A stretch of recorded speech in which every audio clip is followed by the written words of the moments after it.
Hi everyone, Gary Chavez here, and I'm at Protospiel 2018 in Indianapolis, and I'm here with Brian Beal. Yes, is that correct?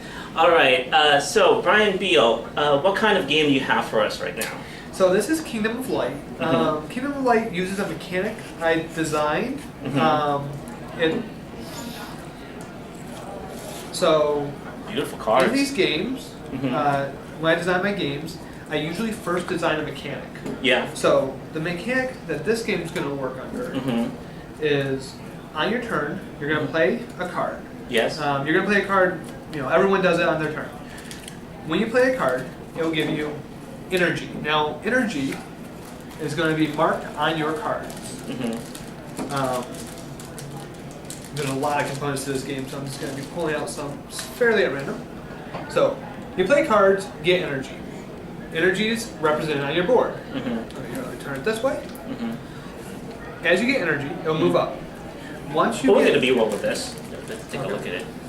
Mm-hmm. Once you get sufficient energy to go to the second board, it just moves up like normal. Yeah. But you're only ever adding energy to your first board. I'm going to call it the primary board. Sure.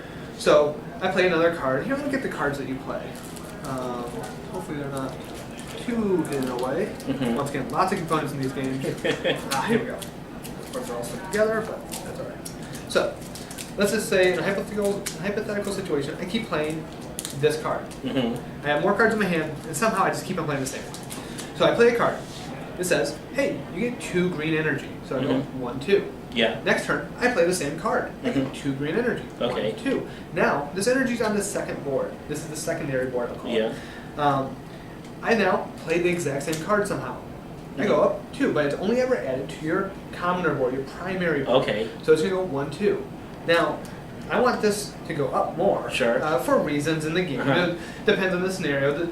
I like designing a mechanic. And then after I have a mechanic, I design multiple games around the same mechanic. Okay. So interesting. One of my games, Speed of Light, the whole goal is just to get to the top on all 3 of these. Okay. Now, as you can see, it's fairly slow. I have in a perfect scenario, I keep going up slowly. Now, Speed of Light, it's an upgrade game. You're just upgrading your engines. You're going faster and faster. So you start out, you play this card, you just get 2 energy. Later, you might play that card, you might get 4 energy. Now, there's another thing going on when you play a card. On this card, you get 2 energy, but your neighbors also get energy. Okay. So the mere fact that you play a card, I play a card, I get 2 energy, but you'll get a red energy. So you're going to be moving up at a slower rate than me, but you'll still be moving up whenever I move up. It keeps it challenging, keeps people close. So the goal is to be a light to get to the top of here. This is more like a Civ-like game. Yeah. So there's actually a bunch of different goals. You can win on domination, you destroy everyone else. Yeah. You win on fortification, no one can hurt you. You get so strong that they can't even touch you. You win. You can also win on economy. You bought enough technology that you're just generating so much stuff that you win. And then every single person has their own personal goal that they can choose. So all these cards are double-sided. At the start of the game, you get one of them. As you play, you're going to unlock the rest of them. Okay. They're double-sided. When you pick a side, there's 2 things going on. So this is a bag. It's associated with one of these cards. I'm not sure which, but I'll just pretend it's this one. Sure. When this card enters the game, it has 2 sides. Side 1 says 2 red, 2 purple. Or sorry, 2 blue. Side 2 says 2 red, 2 green. Depending on which side I choose are the cards that are going to be in the game. So if I choose 2 red, 2 green, these are not in the game at all. These are just removed from game. They never existed.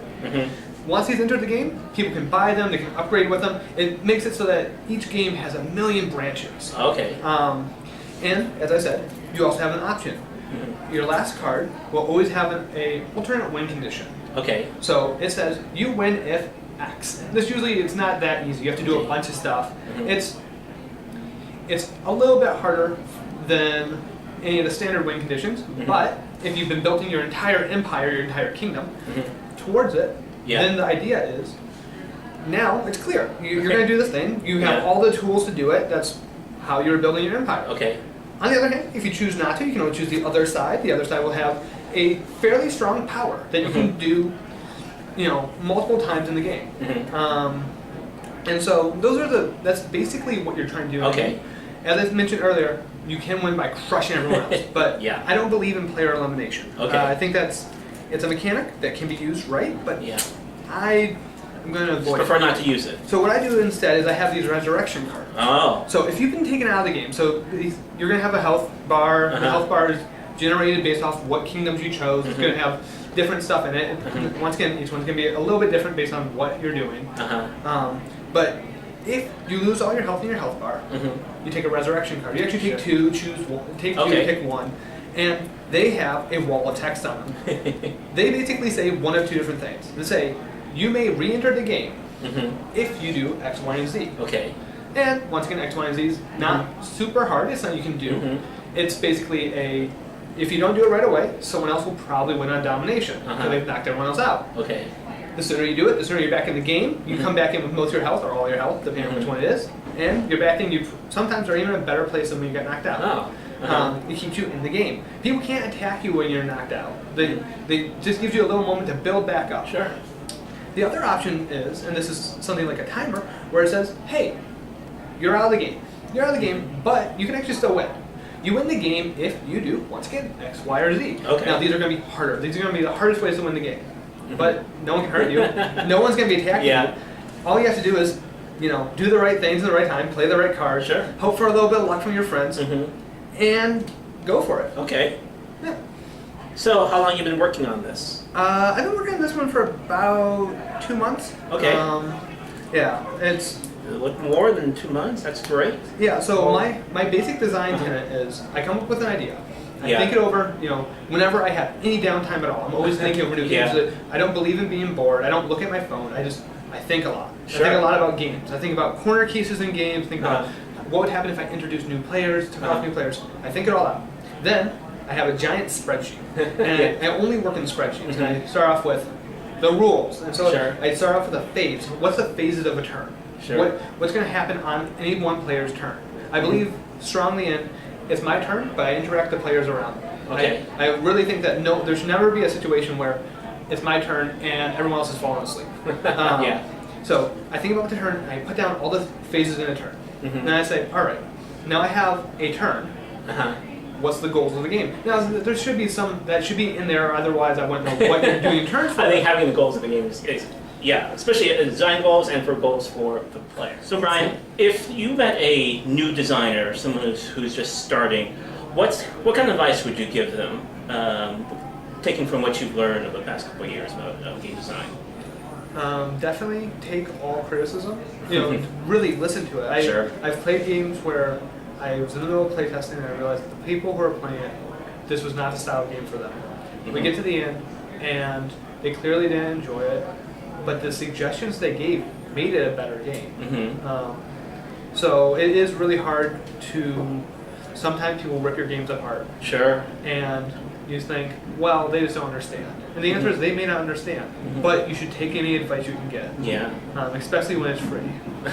That's such a skill to be able to take something that you care so much about, have someone kind of rip it apart, but then give it new birth after that, and it becomes so much better. So I absolutely agree with you.